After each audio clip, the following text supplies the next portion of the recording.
ඔබට ඔබ පිළිබඳව කොතරම් විශ්වාසයක් තියෙනවද? නැත්නම් ඔබගේ මොළය ඔබ ගන්න තීරණ පිළිබඳ ඔබ කොතරම් විශ්වාස කරනවද? අපි අද කියන්න හදන්නේ ඒ පිළිබඳ දැඩිව විශ්වාස කරන්න එපා කියන එක. ඒකට හේතුවක් තියෙනවා. දැන් මෑතදී විශේෂයෙන්ම මනෝවිද්‍යාව ඒ වගේම මේ නියුරෝන විද්‍යා විෂයන් තුළ කරලා තියෙන පර්යේෂණ වලින් අනාවරණය වෙන විශේෂ දෙයක් තමයි ඔබ නොදැනුවත්වම ඔබේ මොළය ඔබ රවට්ටනවා. එතකොට ඇයි මෙහෙම රවට්ටන්නේ? දැන් ගොඩක් වෙලාවට මේක සිදුවෙන්නේ ඔබගේ ලැබියාවන්ට, ඔබගේ කැමැත්තට, ඔබගේ අරමුණු වලට, ඔබ හිතාගෙන ඉන්න දේවල් වලට අනුව. දැන් මෙහිදී අපි විශේෂයෙන්ම කතා කරන මේ concept එකක් තමයි මේ අභිප්‍රේරණ තර්කණය කියන එක. දැන් මේක ගොඩක්ම වැදගත් වෙනවා. දැන් ගොඩක් වෙලාවට ඔබට අලුතෙන් තොරතුරක් ලැබෙනකොට දැන් මේ ලැබෙන තොරතුර ඔබ හිතාගෙන ඉන්න දෙයට එහෙම නැත්නම් ඔබේ අරමුණු වලට තර්ජනයක් නම් එහෙම. ඔබේ මොළය කරන්නේ දැන් ඔබව අන්නේ තර්ජනයෙන් බේරගෙන ඔබ තුල ධනාත්මක හැඟීමක් ඇති කරන්න මොළය ඔබ පොළඹවනවා. එම නිසා සමහරට ඔබ දරණ මතයේම තහවුරු කරගන්න උත්සාහ කරනවා මොළයත් ඒකට ඔබට උදව් කරනවා. දැන් අපි ගොඩක් වෙලාවට යමක් අවබෝධ කරගෙන තියෙන ආකාරයක් තියෙනවානේ. දැන් ඔබ නව තොරතුරු ඔබට ලැබෙනකොට කවුරු හරි අලුත් දෙයක් කියනකොට එහෙම නැත්නම් සමාජ මාධ්‍යයෙන් හරි මොකකින් හරි ඔබට යම්කිසි දෙයක් ලැබෙනකොට දැන් ඔබ යමක් දැන් අවබෝධ කරගෙන තියෙන ක්‍රමයට මේක අභියෝගයක් නම් එතකොට ඔබට දැනෙනවා මේක දැන් ඔබගේ තියෙන මේ අනන්‍යතාවයට මේක තර්ජනයක්.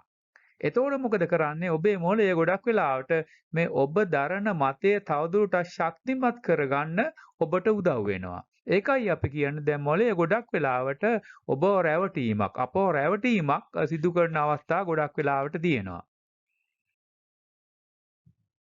දැන් ඔබ දන්නවා දැන් ගොඩක් වෙලාවට මේ තාක්ෂණයේ දියුණුවත් සමග දැන් මේ මොළයේ දැන් අපි කියන්නේ බ්‍රේන් ඉමේජින් අපිට ගන්න පුළුවන්.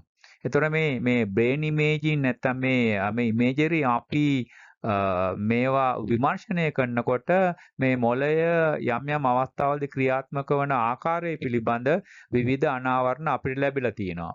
දැන් මෙහිදී තියෙන විශේෂම දෙයක් තමයි දැන් ගොඩක් වෙලාවට මේ අපගේ මේ විශ්වාස වලට මම කියන්නේ ඔබගේ විශ්වාස තියෙනවා ඔබගේ මත තියෙනවා ඔබගේ අදහස් තියෙනවා ඔබගේ අරමුණු තියෙනවා ඔබ තදින් විශ්වාස කරන දේවල් තියෙනවා මෙන්න මේ විශ්වාස වලට පටහැනි තොරතුරු ගොඩක් වෙලාවට ඔබට ලැබෙනකොට මේ බ්‍රේන් ඉමේජින් වලින් පෙන්වන විශේෂ දෙයක් තමයි දැන් ඔබගේ මොළයේ තියෙන මේ චිත්ත වේග වලට සම්බන්ධ ප්‍රදේශ අපි මාට කියනවා ඉමෝෂනල් සෙන්ටර්ස් කියලා ඒව ක්‍රියාත්මක වෙන්න පටන් ගන්නවා මේ ඔබගේ තර්කණයට සම්බන්ධ වෙන ප්‍රදේශ ක්‍රියාත්මක වෙන්න කලින්. එතකොට දැන් මේ නිසා වෙන විශේෂ දෙයක් තමයි ඔබට යම්කිසි දෙයක යථාර්ථය.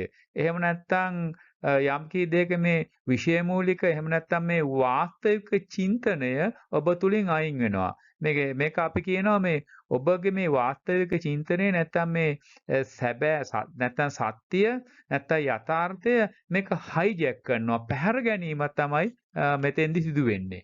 දැන් ගොඩක් ලාට මෙතෙන්දී අපිට පැහැදිලි වෙන දෙයක් තමයි මෙතන ඔබව යම්කිසි ආකාරයක ස්වයන් රැවටීමකට ලක් කරනවා. ඔබ තුල ස්වයන් රැවටීමක් සිද්ධ වෙනවා මෙතෙන්දී.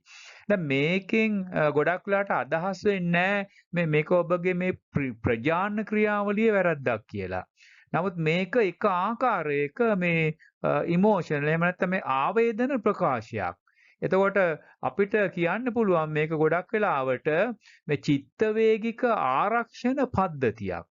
දැන් ඔබව මේ චිත්ත වේග ආරක්ෂණ පද්ධතියක් කියන්නේ ඔබව දැන් ඔබේ හිතාගෙන ඉන්න දෙයට විරුද්ධව යමක් ඔබට එනකොට දැන් ගොඩක් වෙලාවට ඒක දැන් මොකද ඔබ පිළිබඳ අභිමානයක් තියෙනවා. එතකොට මේක කවුරු හරි කියන දෙයක් පිළිගන්න ගියොත් එහෙම නැත්නම් ඒකට ලැබියාවක් දැක්කුවොත් ඒකට ඔව් කියන්න ගියොත් සමහරට ඔබට ඒක ඔබගේ අභිමානයට ඒක තර්ජනයක් වෙන්න පුළුවන්. ඒක නිසා මේ ඔබව අපහසුවට පත් නොකර ඉන්න මොළය ගොඩක් වෙලාවට ක්‍රියාත්මක වෙනවා.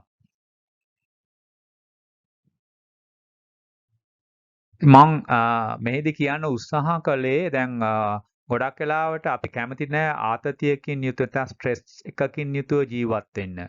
එතකොට ඒ නිසා ගොඩක් වෙලාවට අපේ ආත්ම අභිමානය තියාගන්න තමයි අපි ගොඩක්ම වෙලාවට කටයුතු කරන්නේ.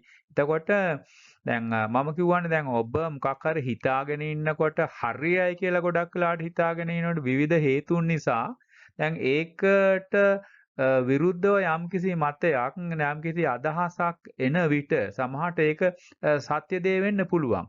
නමුත් ඒක ගොඩක් වෙලාවට ඔබ තුළ යම්කිසි ආකාරයක මානසික පීඩනයක් ඇති වෙනවා. එතකොට මෙන්න මේ මානසික පීඩණයෙන් ඔබව ගලව ගන්න මොළය මොකද කරන්නේ? ගොඩක් වෙලාවට අර සත්‍ය තොරතුරු එහෙම නැත්නම් මේ මොළය මේ යථාර්ථය විකෘති කිරීමක් මෙහිදී සිදු වෙනවා නැත්නම් සිදු කරනවා. ඒතකොට දැන් මෙහිදී දැන් ගොඩක් වෙලාවට මේ මොළය සත්‍ය තොරතුරු සොයන්නෙකුට වඩා ආරක්ෂක පුජ්‍යලයක් විදිහට තමයි ඔබ තුල ක්‍රියාත්මක වෙන්නේ. දැන් මේ කරුණ වලින් අපි තේරුම් ගන්න ඕනි විශේෂම දෙයක් තියෙනවා. මොකක්ද දැන් ගොඩක් වෙලාවට ඔබ විවිධ තීරණ ගන්නවා. ඔබ යම්කිසි දේ විශ්වාස වලට බැහැලා ඉන්නවා. ඔබ යම්කිසි අරමුණු ඔබ තියාගෙන ඉන්නවා. ඒක එසේමයි නිවැරදිම දේ කියලා ඔබ හිතාගෙන ඉන්නවා. එතකොට දැන් මෙහෙදි දැන් ඒක ගොඩක් වෙලාවට දැන් මම මේ කිව්ව තොරතුරුත් එක්ක ඒක නිවැරදිම දේ වෙන්න පුළුවන් සමහරලාට. නමුත් ගොඩක් වෙලාවට ඒක නිවැරදිම දේ නෙමෙයි.